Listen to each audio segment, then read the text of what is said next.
رزق میں برکت کا ایک بہت بڑا ذریعہ شکر ہے۔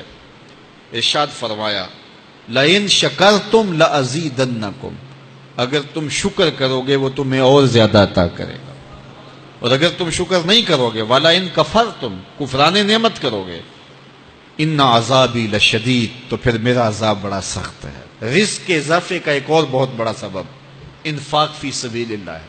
اللہ فرماتا ہے جو تم خرچ کرتے ہو تو جو چیز تم نے نکال دی اس کی جگہ اللہ تمہیں اور عطا کر دیتا ہے۔ بعض کا ہمارا یہ ہوتا ہے کہ کوئی آدمی مالی بحران میں آ گیا تو وہ کرتا کیا ہے کہ جو راہ خدا میں دینے کا کھاتا تھا پہلے اسے کلوز کرتا ہے، یہ فلاں مدرسے کو دیتے ہو یہ بھی بند کر دو، یہ مسجد کو دیتے ہو یہ بھی بند کر دو، یہ فلاں غریب کو دیتے ہو یہ بھی بند کرو، حالات ٹائٹ ہو گئے ہیں۔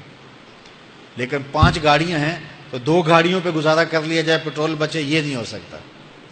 گھر کے لچھن وہی ہیں لیکن بند کہاں سے کیا؟ جہاں سے رزق آنا تھا۔ ہمیں تو یہ حکم دیا ہے جب رزق تنگ ہونے لگے صدقہ دے کے رب سے کاروبار کر لو، صدقے سے تمہارے رزق میں اضافہ ہوگا۔ یہ رب کا وعدہ ہے اور اللہ کے وعدے جھوٹے نہیں ہو سکتے۔ رزق کی برکت کا ایک اور بہت بڑا ذریعہ النکاح ہے۔ فرمایا اگر تم نکاح کرو گے، تم فقیر ہو وہ تمہیں غنی کر دے گا۔ لوگ کہتے ہیں بچہ پیروں پہ کھڑا ہو لے تو پھر نکاح کریں گے، اللہ کہتا ہے تم نکاح کرو ہم پیروں پہ کھڑا کر دیں گے۔ ہمارا فلسفہ اپنا ہے، اس کا حکم اپنا ہے۔ وہ کہتا ہے ابھی تو یہ اپنے لیے نہیں کماتا تو جو آئے گی اس کو کہاں سے کھلائے گا؟ میاں جس نے آنا ہے اس نے اپنا رزق لے کے آنا ہے۔ تو بچوں کی شادیاں کرو، اگر وہ جوان ہو گئے رزق نصیب ہوگا۔ اپنے اہل خانہ کو نماز کے حکم دینے سے رزق بڑھتا ہے، کیونکہ جو صبح کا وقت ہوتا ہے یہ رزق کے بٹنے کا وقت ہوتا ہے، اور جس گھر میں صبح کے وقت لوگ سوئے ہوئے ہوتے ہیں وہاں بے برکتیاں ہوتی ہیں۔ تو طلوع فجر سے لے کر کے طلوع آفتاب تک اپنی اولاد کو، بیوی کو، بچوں کو نہ سونے دیں۔ اس وقت رزق بٹنے کے لمحے ہوتے ہیں۔ کثیر دعائیں مانگیں، تلاوت کلام مجید پڑھیں، اور نماز فجر مرد حضرات مسجدوں میں جا کے باجماعت ادا کریں، اور گھروں میں جو ہے وہ بیٹیاں بہنیں مصلے بچھا لیں تو اللہ کی رحمتوں کا نزول ہوگا۔ اب ایک حدیث میں رزق کے اضافے کا ایک اور نسخہ ارشاد کیا گیا۔ میرے حضور نے فرمایا جو شخص یہ چاہتا ہے کہ اس کے رزق میں برکتیں ہو اور اس کی عمر میں اضافہ ہو تو وہ اپنے رشتہ داروں کے ساتھ سلوک اچھا کرے۔ رشتہ داروں کے ساتھ اگر اچھا سلوک کرو گے تو پھر تمہارے رزق میں برکت ہو۔ غریب ہیں تو ان کی مدد کرو، ان کی بیٹیوں کی شادیاں اپنے ذمے لے لو اگر اللہ نے آپ کو وسعت دی ہے، ان کی پریشانیاں بانٹ لو، ان کا قرضہ ہے تو اتارنے کی کوشش کرو، ان کو مشکلات سے نکالنے کی کوشش کرو۔ تم ان کو مشکلات سے نکالو گے اللہ تمہیں مشکلوں سے نکالے گا۔ تمہارے رزق میں بھی برکتیں ہوگی اور تمہارے مال میں بھی برکتیں ہوں۔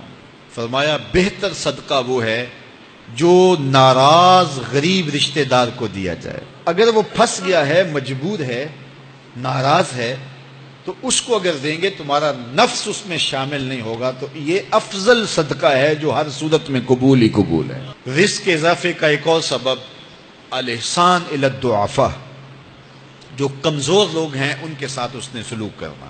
الانفاق علی طلبۃ العلم، طالب علموں پہ خرچ کرنا، یہ بھی رزق میں اضافے کا سبب اور ذریعہ ہے۔ وہ حضرت بابا فرید نے کہا نا چھٹا رکن دین کا روٹی ہے۔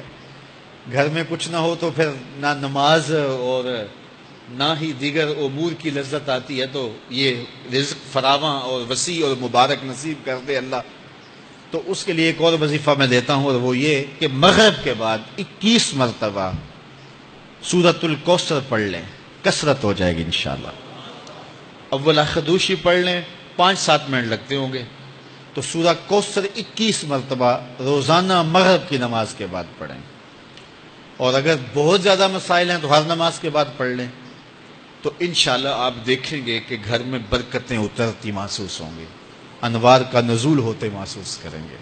تو یہ وہ رزق کے اسباب ہیں، اگر ہم اختیار کر لیں تو ہم اللہ کی خاص رحمتوں کے حقدار ہوں گے۔ اللہ ہم سب کو رزق حلال، رزق وسیع، رزق سہل، رزق مبارک، رزق فراواں نصیب فرمائے۔